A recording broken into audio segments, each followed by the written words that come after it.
What if the greatest obstacle standing between you and your dream wasn't failure, but the pressure to be like everyone else? What if the world laughed at your vision, rejected your ideas, and told you to follow the crowd, yet you refused? What if success demanded that you compromise your beliefs, and you chose to stand alone instead?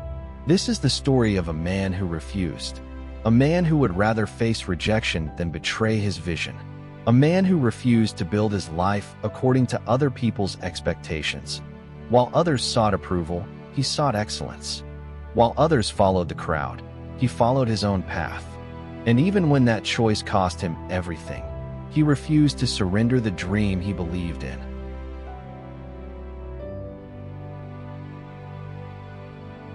Howard Roark laughed. He stood at the edge of a cliff, alone. Below him, a lake stretched into silence, surrounded by massive granite formations that seemed both still and alive. The stone rose like frozen motion, as if the earth itself had been paused mid-breath. Light touched it, and the rock glowed as though it held something eternal inside. Roark stood there without fear. The wind pressed against him, but he did not move. He had just been expelled from the Architectural Institute, and yet he felt no loss, only clarity. He knew there were decisions ahead, consequences, struggles, but none of it felt uncertain anymore. It was already decided long before this moment. He turned his eyes to the granite, not as nature, but as possibility. To be cut, he thought, and made into walls. To be split and become beams. To be shaped into something new. Everything around him spoke the same language. Stone, wood, iron, not as objects, but as potential, waiting for a mind that understood them. Then he stopped thinking, because there was no need. He stepped forward and dove into the sky. He crossed the lake and reached the shore where his clothes waited. For 3 years, this place had been his only escape. A place to think, to breathe, to exist without interruption. And now, it was over. That morning, he had been expelled. He dressed in silence. Old clothes, simple, unimportant, and walked toward the town of Stanton. Stanton was not a place of greatness. It began with a dump. Then came houses, crooked, crowded, imitating things they did not understand.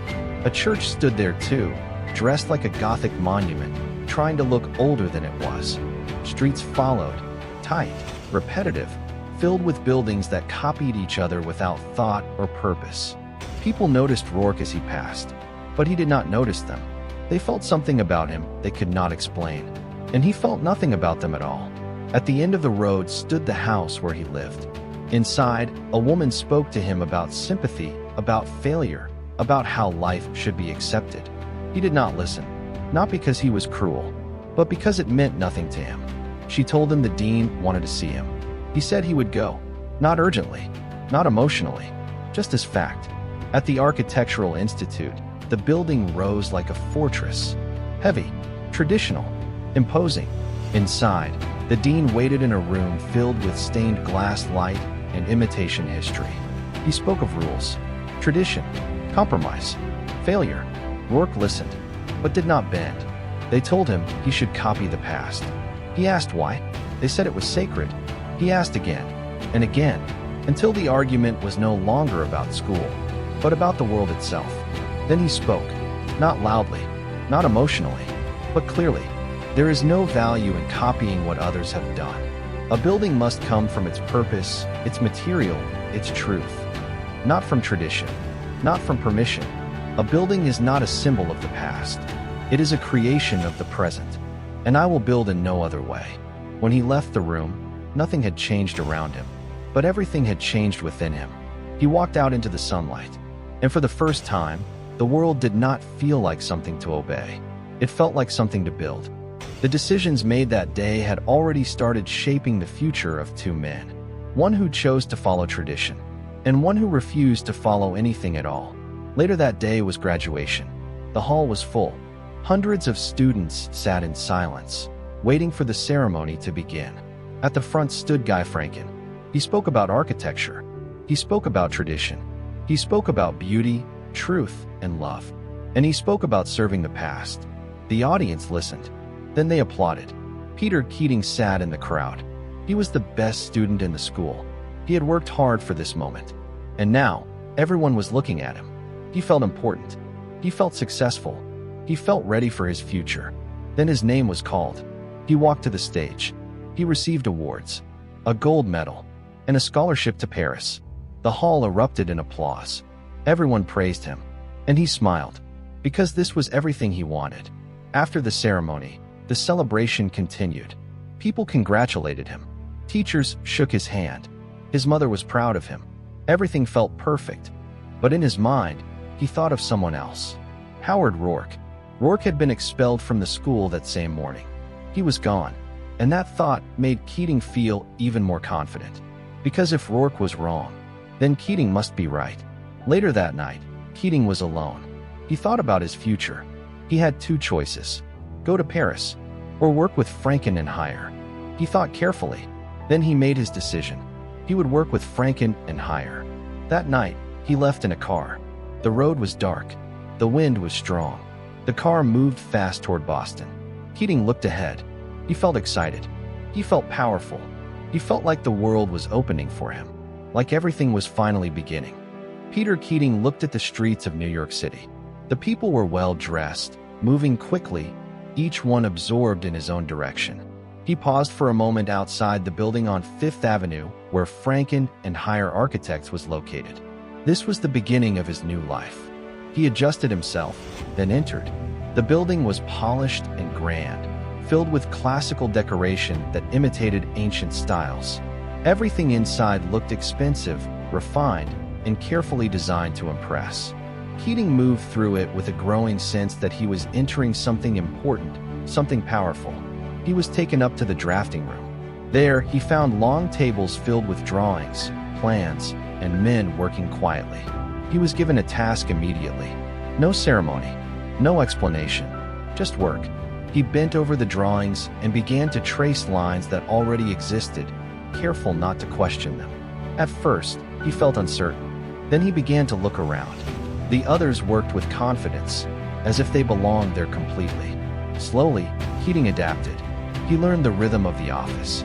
He learned the unspoken rules. He learned how to belong. By the end of the day, he was no longer an outsider. He smiled easily, spoke freely, and was already beginning to understand how to make people like him. He was not just working, he was positioning himself. Later, he was called into Guy Franken's office. The room was luxurious, filled with classical furniture and decorative art. Franken greeted him warmly, speaking of success, opportunity, and the importance of reputation. He spoke easily, as if everything in architecture was already decided. Keating listened carefully. He responded politely. He knew exactly how to speak to him.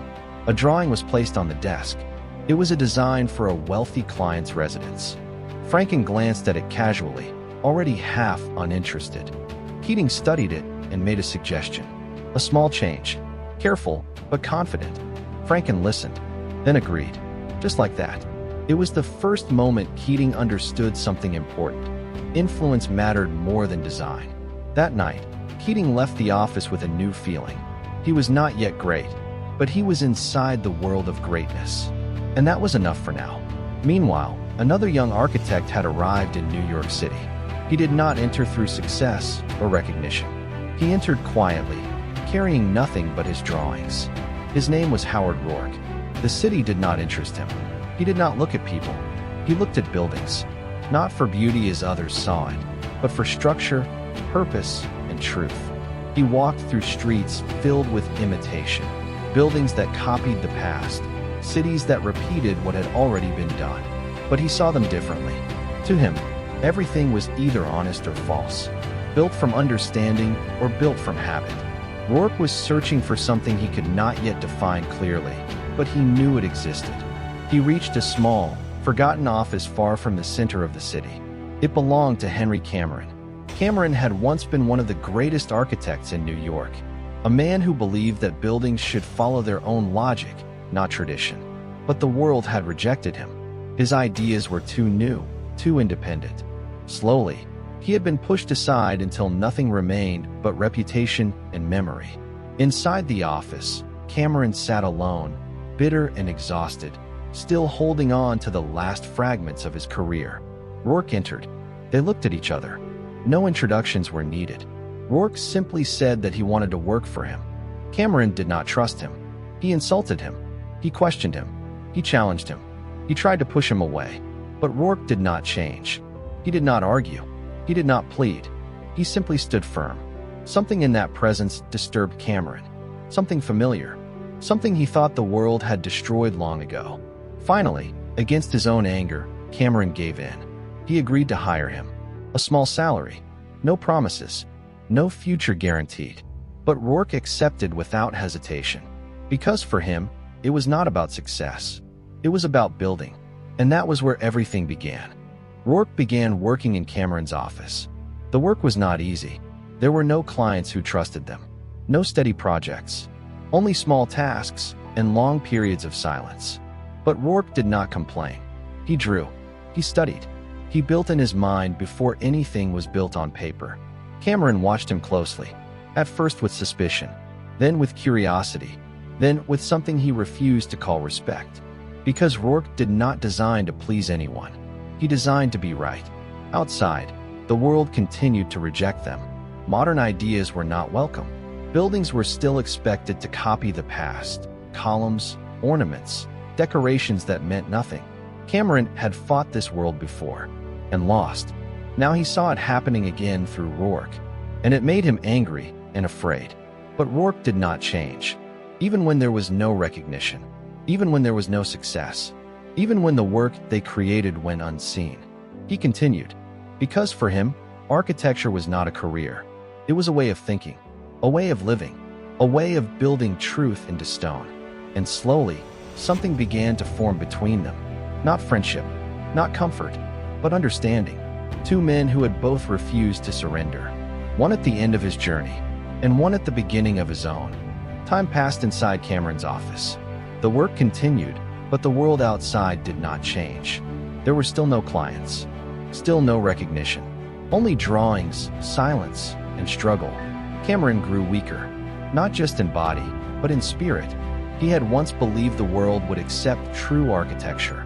Now he no longer believed anything would change. But Roark did not stop. Even when Cameron doubted, even when the office felt like it was slowly disappearing, Roark continued to design. He studied steel, space, light, and function, not as decoration, but as necessity. Everything he drew had purpose. Nothing existed without reason. Sometimes Cameron would watch him for long moments, not speaking, not interrupting, just observing. And in those moments, he remembered who he used to be, before the world broke him, before compromise replaced conviction. But memory was not enough to bring him back. The energy that once defined him was fading, and Roark could see it, not with sympathy, but with understanding. Because he knew Cameron was not weak. He was simply exhausted from fighting a world that refused to listen. And still, they worked, side by side, not for success, not for recognition, but because stopping was not an option. And in that silence, something began to take shape. Not a building yet, not a victory, but a foundation of a different kind of architecture, one that would not bend and would not disappear. One day, Guy Franken showed Peter Keating an article written by Ellsworth Toohey, a well-known architectural critic whose influence was growing quickly. The article praised one of Franken's buildings and celebrated its traditional design. Franken was extremely pleased. More than the building itself, he seemed to value the recognition and approval that came from Toohey's words. As Peter listened, he realized how much power a critic could have in the world of architecture. A few words in print could shape reputations and careers. As the weeks passed, Peter became more comfortable at Franken and Hire. He carefully observed the people around him, learned how the office worked, and understood who held influence. He adapted easily to every situation and quickly became popular among his coworkers. People liked him because he knew how to make them feel comfortable. But behind his friendly personality, Peter was also thinking about his future. He was quietly positioning himself for success. One of the most respected draftsmen in the office was Tim Davis. One evening, Davis was told he had to stay late and finish an important project. Frustrated because he had personal plans, He complained about having to sacrifice another night of his life for work. Peter immediately offered to help. He told Davis to leave and enjoy his evening while he finished the drawings himself. After everyone had gone home, Peter remained alone in the quiet office. As he worked late into the night, he felt satisfied. He was not only helping a coworker, he was proving his value and moving one step closer to the position he wanted. When he finally left the office, a feeling of loneliness came over him. He wanted someone to talk to, someone with whom he could share his thoughts. So he went to visit Catherine Halsey. Catherine welcomed him warmly, as though they had seen each other only yesterday. Around her, Peter felt different. He did not have to impress anyone or compete with anyone. He could simply be himself. They talked about old memories, their lives, and the future. Catherine listened quietly and never judged him. Her calm presence gave him a sense of peace that he rarely found anywhere else. As they continued talking, Catherine began speaking about the uncle she lived with in New York. She described him as intelligent, kind, and deeply interested in helping other people. Then she mentioned his name, Ellsworth Toohey. Peter was shocked. The same Ellsworth Toohey whose article Franken had been celebrating earlier that day was Catherine's uncle. Suddenly, everything felt different. Peter knew that Toohey was becoming one of the most influential voices in architecture. A connection to him could open doors that many architects spent years trying to unlock. But the thought troubled him. He cared about Catherine, and he did not want to use her as a way to advance his career. For one of the first times in his life, Peter found himself caught between ambition and genuine affection. As he sat beside Catherine, he realized that she represented something rare in his world. She was one of the few people who wanted nothing from him, and he was afraid of losing that. One day, Howard Roark was told to come into Cameron's office after finishing his work that day. It was the first time in weeks Cameron had spoken more than a few words to him. Roark had been coming to the office every morning, quietly doing his drawings without complaint or recognition. Cameron often stood behind him, watching in silence, as if studying him or trying to unsettle his focus. The others in the drafting room were uneasy around Roark, but he remained unaffected, continuing his work with steady concentration. When Roark entered the office, Cameron didn't waste time. He told him directly that he was being dismissed. Roark didn't react strongly. He simply asked if that was final. Cameron admitted it was. But what followed wasn't a simple firing. It was a struggle between conviction and despair. Cameron tried to explain himself. He told Roark he was too talented for the world he was stepping into, that the profession would crush him if he insisted on doing things his own way. He urged him to leave while he still could, to find success by compromise rather than ruin himself chasing ideals no one would accept. Roark listened, calm and unmoved. When Cameron offered him the option of going to work under established architects like Franken, Roark refused the idea of changing himself just to survive. Cameron became more emotional, speaking from a place of exhaustion and regret. He described what the future would look like for someone like Roark: years of rejection, frustration, humiliation, and isolation. He painted a harsh picture of a man slowly worn down by a world that refuses independent thinking. Still, Roark did not flinch. Even when Cameron described the pain, the poverty, and the psychological weight of failure, Roark only answered that he accepted it. Cameron finally fell silent. The fight seemed to leave him. In that moment, something shifted. He stopped arguing, not because he agreed, but because he understood Roark would not bend. After a long pause, Cameron gave him one last instruction. The drawings Roark had prepared were not good enough yet, and he would need to redo them the next day. The dismissal was no longer just rejection. It had become the beginning of something deeper, an unspoken recognition between two men who understood the same truth but had taken different paths toward it. Roark left Cameron's office without ceremony. There was no final speech between them, no promise to stay in contact, no expression of regret. Only the sound of his steps fading down the corridor as the office remained behind him, still, worn, and silent. Outside, the city moved as it always had. It did not acknowledge endings or beginnings. It only continued. Roark walked through it without looking for meaning in it. He already had his direction.